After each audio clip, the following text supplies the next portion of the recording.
বন্ধুরা, তোমরা যারা মোটামুটি বাজেটের মধ্যে হাই কোয়ালিটির ফোন করছো, আমি আশাবাদী এই ভিডিওটাই দিয়ে দিবে সেই ফোনের সন্ধান। আগে এই ভিডিওটা দেখো, তারপর তাদের সাথে কিভাবে যোগাযোগ করবে ও তাদের দোকানের লোকেশন সব বিস্তারিত বলে দেবো। 12,000 টাকা। মানে 12,000 টাকা একদম ফুললি অফার। আচ্ছা OnePlus 10T পাচ্ছি কত টাকা আজকে? 12,000 টাকা, 2,500 টাকা। Oppo Reno 5 Pro 12,256 হলে 14,500 টাকা। জি। Record breaking price.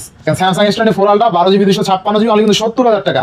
মাত্র 16,000 টাকায় curve display fingerprint Xiaomi CB on। আচ্ছা অনলি 62,000 টাকা Samsung S23 Ultra 512GB। আমি 12,256 হলে 19,000 টাকায় পাচ্ছি। Record breaking price. অফারটাও জোস তো সেরা অফার দিলেন। একদম সেরা অফার। আচ্ছা iPhone 11 128GB অনলি 24,000 টাকা। চলো আরো বেশি। ক্যামেরা আরো ভালো। আরো বেশি ভালো। তো Oppo Reno 10 Pro 1256 হলে 23,500। 12 Pro 512GB অনলি 43,000 টাকা। একদম পুরো দেখেন আজকে আর দেখেন Samsung A54 থাকবে আজকে 19,500। 19,500 টাকা Samsung A54 16,000 একদম আচ্ছা অফার প্রাইস। 16,000 টাকা Aqua Surface 12GB। আর দেখেন Xiaomi CB2 8GB 256GB only 18,500 টাকা। মাত্র 10,000 টাকা। Only flat 10,000 discount. 828 বক্স আছে অনলি 10,000। মাত্র দেখেন আজকে iPhone 11 Pro Max 256GB only 32,000 টাকা। 11 Pro Plus 8GB 256GB only 21,000 টাকায়। কার্ভ ডিসপ্লে 8128 অনলি 12,500 টাকায়। Curve display fingerprint Aqua 0 to 8GB 256GB only 11,000 টাকায়। Curve display. হ্যালো এভরিওয়ান, আসসালামু আলাইকুম, ব্যাক টু নোমারাজ গুলো। বন্ধুরা, তাদের দোকানের লোকেশন ও তাদের কন্ট্যাক্ট নাম্বার দেয়া আছে পিন কমেন্টে। তোমরা আগামী পর্বে কোন গ্যাজেট সম্পর্কে জানতে চাও তা কমেন্টে লিখে চ্যানেলটিকে সাবস্ক্রাইব করে দাও।